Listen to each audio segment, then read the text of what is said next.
Bonjour, voici la deuxième vidéo, deuxième diaporama sur le processus de la transformation de l'homme de la cinquième race vers la sixième race.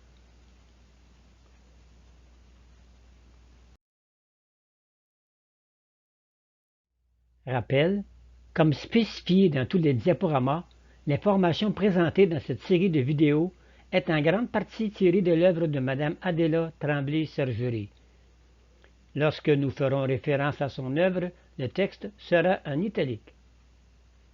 Dans nos textes, comme dans ceux de Mme Adela Tremblay-Sergerie, le terme homme désigne dans notre pensée à la fois les hommes et les femmes. Si vous avez des questions ou des commentaires, n'hésitez pas à communiquer avec nous.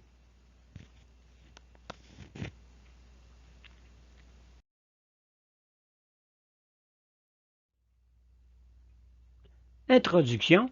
Il est important de revisiter le premier diaporama de cette série, puisque les notions présentées sont essentielles pour mieux comprendre le processus de la transformation vers la sixième race.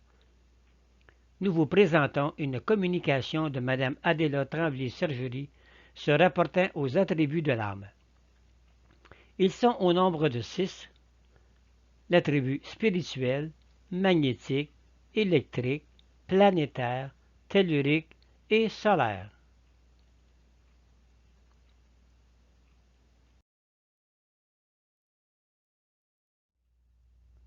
L'attribut spirituel et magnétique de l'âme. Que sont donc les attributs que toute âme possède comme base de son essence? Dans chaque âme, il y a un attrait de Dieu. On peut dire qu'elle est spirituelle. Il ne peut en être autrement, car elle est la lumière divine. Cette spiritualité, qui est en elle, dégage nécessairement un magnétisme, c'est-à-dire un attrait qui attire à elle les autres éléments à plus basse vibration.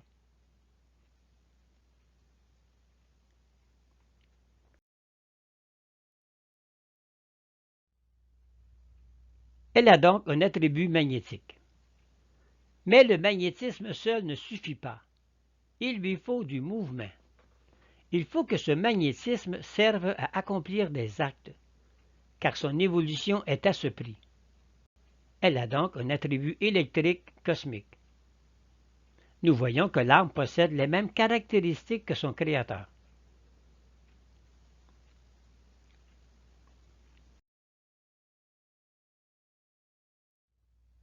Cependant, l'âme est faite pour évoluer dans des supports humains, qui, eux, sont dispersés autour du grand cercle.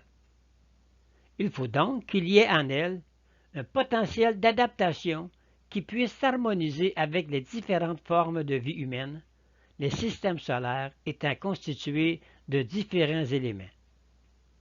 Il y a dans l'âme une possibilité de s'adapter aux planètes. C'est ce qu'on appelle un attribut planétaire.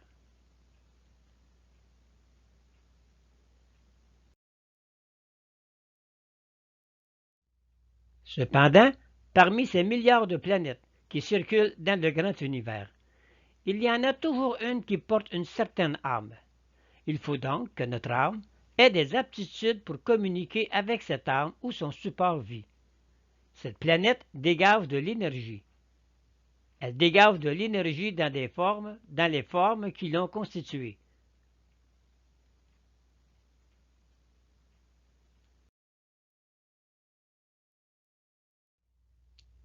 Cette énergie s'appelle tellurique, c'est-à-dire venant de la Terre, terre nourricière du support humain.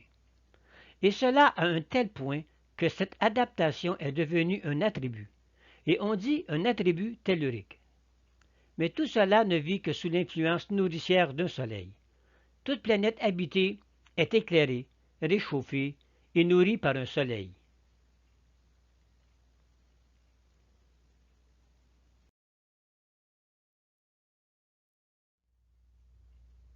L'âme possède donc un attribut qui ressemble bien sûr à des attributs de matière, tout comme l'énergie tellurique. Elle possède des aptitudes à l'énergie solaire. Vous voyez que tous ces attributs s'enchaînent logiquement et amènent insensiblement jusqu'à la matière, l'âme sortie de Dieu. Comme vous voyez, l'âme est réellement faite pour informer un support vivant humain.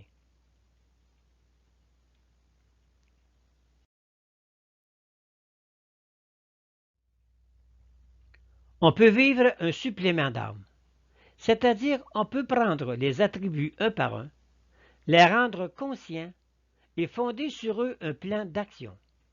Alors on vit ces attributs consciemment, volontairement, fidèlement, ayant toujours la pensée fixée sur le but.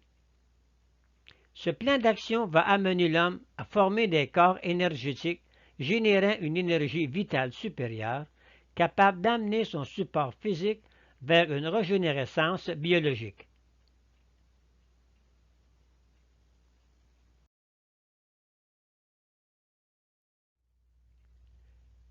Arrêtons-nous et voyons comment ce supplément d'âme va agir dans son support physique.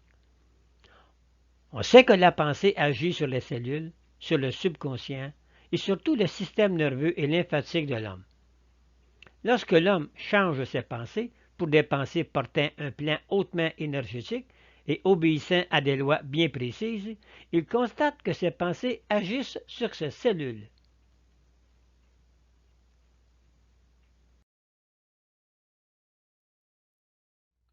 Si elles agissent sur ces cellules, elles leur donnent une énergie supérieure, parce que venant de pensées supérieures.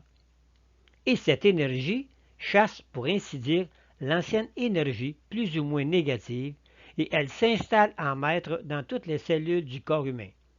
Cette nouvelle énergie nettoie aussi son subconscient de toutes sortes de préjugés, puis elle remplace l'ancienne par une pensée juste et obéissant à des lois universelles.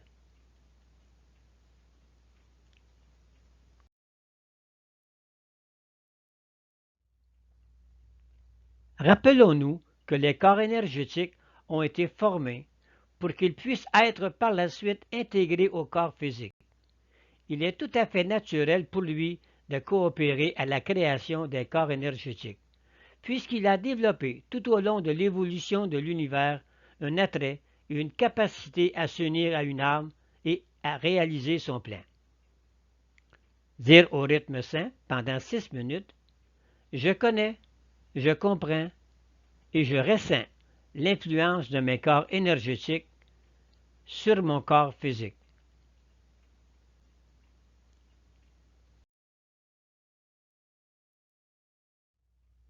L'intégration de ces corps énergétiques va faire augmenter le taux vibratoire des cellules du corps physique. De 36 vibrations qu'il était à la cinquième race, le taux vibratoire va passer à 144 vibrations.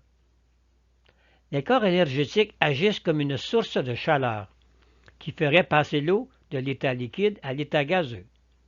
Dépassé 144 vibrations, le corps physique change de dimension. Nous étudierons ce qui se passe au-delà de cette vibration dans un diaporama subséquent.